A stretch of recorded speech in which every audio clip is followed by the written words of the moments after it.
Il s'agit du deuxième programme de secours le plus important jamais approuvé par le Congrès.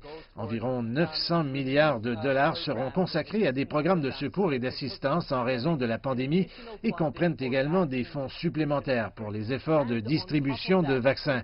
Et en plus de cela, toutes sortes de dépenses d'agences gouvernementales pendant la majeure partie de l'année prochaine jusqu'en septembre sont couvertes. C'était donc un accord qui a été négocié entre les deux parties pendant des mois.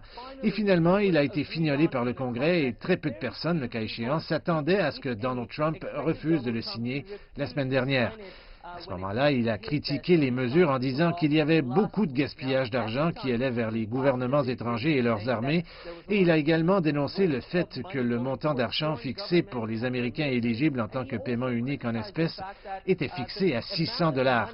Il a insisté sur le fait que ce montant devrait aller jusqu'à 2000 dollars, même si ce n'était pas une idée populaire au sein de son propre parti.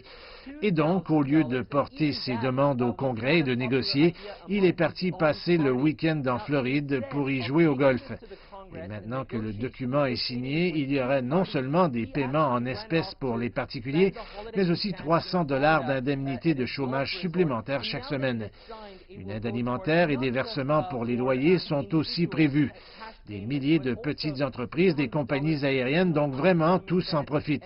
Et beaucoup sont heureux aujourd'hui de voir la bonne nouvelle que ce plan d'aide est finalement signé.